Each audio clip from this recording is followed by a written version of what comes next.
सगळ्यात प्राचीन आणि जुना पदार्थ कुठला मला विचाराल तर सगळ्यात पहिले नाव येईल ते म्हणजे श्रीखंडाचं. हो हो, श्रीखंडाचं.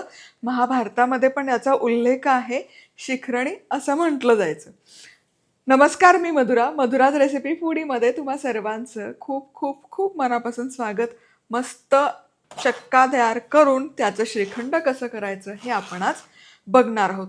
अतिशय म्हणजे घरी केलेल्या श्रीखंडाची चव जी लागते तुम्हाला सांगते, आहा हा, बहारदार लागते आणि खूप सोपं आहे. अचूक प्रमाणबद्ध आपण बघणार आहोत ही रेसिपी. म्हणजे आता मराठी नवीन वर्षाची सुरुवात होत आहे, तर श्रीखंड पुरी नको का व्हायला.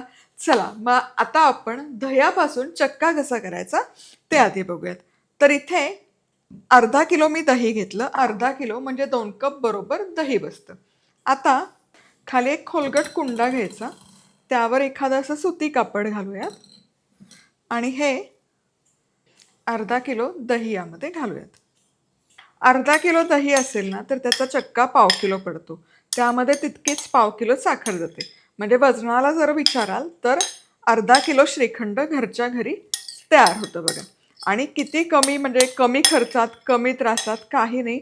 आणि मुख्य म्हणजे हे श्रीखंड तुम्ही तयार करून ना छान आठवडाभर तरी ठेवू शकता. आता हे ना याला अशी गाठ बांधून पूर्वीच्या काळी टांगलं जायचं. पण आता माझ्या या घरात जुन्या किचनमध्ये मी टांगलं होतं. या किचनमध्ये कुठेच काही टांगायची सोय नाही आहे. किचन सिंकच्या वर मी काय करायचे, जुन्या किचनमध्ये किचनचं जे सिंक आहे ना त्याला हँडल होतं वरच्या डोरला, त्याला अडकवायचे. मग त्याचं जे थेंब थेंब पडणारं पाणी आहे ते खाली निघून जायचं. तर हे बघा, आता ही सोय इथे नाही आहे. मग काय करते, यावर एक छानसं वजनदार भांडं ठेवायचं. एक 3 ते 4 तास रूम टेम्परेचरवर ठेवायचं. यातलं पूर्ण पाणी निघून जातं. रात्रभर ठेवायचं असेल तर फ्रीजमध्ये ठेवा. पण लगोलग करणार असेल तर 3-4 तासात की इतकं दही आंबट होत नाही. त्यामुळे एक 3 तास तरी पाणी व्यवस्थित निथळू दे. श्रीखंड करण्यासाठी ना चक्का तयार होतोय, पण आपल्याला करायचं आहे केशर श्रीखंड. तर इथे 3 टेबलस्पून गरम दूध घेतलंय. सगळं अचूक प्रमाण मी तुम्हाला सांगते, डोळे झाकून फॉलो करू शकता. तर यामध्ये घालूयात 10 ते 15 केशर काड्या, मिसळायच्या आणि हे गरम दुधामध्ये केशर तासभर तरी मुरण्याकरता ठेवायचं. चला आता पाव किलो आपला चक्का तयार होईल, पण आपल्याला पाव किलो साखर आहे ही मिक्सरला फिरवून घ्यायची. तुम्हाला जर श्रीखंड खायला वेळ असेल ना तर साखर मिक्सरला नाही फिरवली तरी चालते. दुसऱ्या दिवशीपर्यंत ती छान मुरून जाते.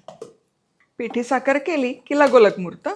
अख्खी साखर टाकली आहे तशी की जरा मुरायला वेळ लागतो, इतकाच फरक पडतो. अगदीच बारीक दळायची गरज नाहीये. हे बघ, छान अशी रवाळ केली. आता ही फिरवत असताना यामध्ये तुम्ही वेलदोडा पण घालू शकता, पण केशर श्रीखंड आहे त्यामध्ये ते केशरचा स्वाद छान लागतो. त्यामुळे 2 स्वाद मी मिसळत नाही. पण तुम्हाला आवडत असेल तर साखरेसोबत वेलदोडा देखील मिक्सरमध्ये फिरवून घ्या. श्रीखंड बरोबर 4 तास इथे ठेवलं होतं. आता खाली कुंड्यात तुम्हाला पाणी नाही दिसणार, त्याचं कारण सांगते. जेव्हा मी असं चक्का करते ना तेव्हा मी कढीचा बेत करते. म्हणजे ते खालचं पाणी वाया जात नाही. कढी करताना ते सगळं आम्ही वापरून टाकलं. पण आता आपला चक्का बघूयात. वा, बघा मस्त झालाय की नाही. आता ही स्टेप अजिबात मिस नका करू. हा एकदा आहे ना चाळणीने, असा पुरणाच्या चाळणीने चाळून किंवा गाळून घ्यायचा.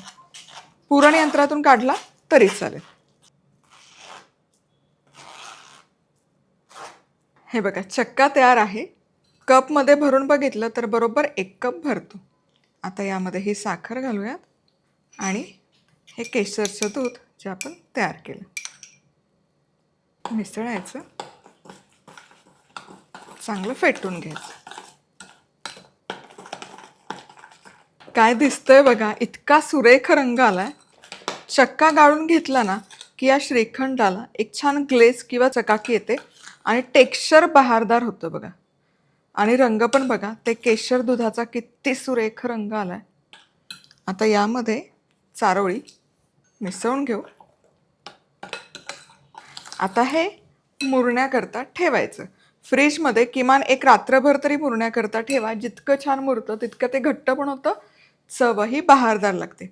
आणि पुन्हा सांगते, हे मिक्सरमध्ये नका फिरवू, हा गाळून घ्या चक्का. थोडं कष्ट जरी पडले तरी ते जे परफेक्ट आपण दुकानातून विकत आणतो ना, त्याचं जे टेक्स्चर असतं, त्याचा तो दाटसरपणा असतो, तो परफेक्ट या पद्धतीने केलेल्या श्रीखंडाला येतो.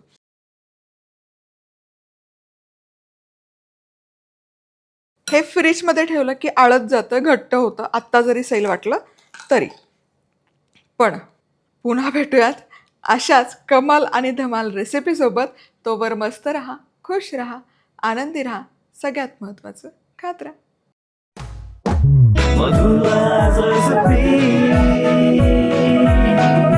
मधुराज रेसिपी, महाराष्ट्राची अस्सल चव.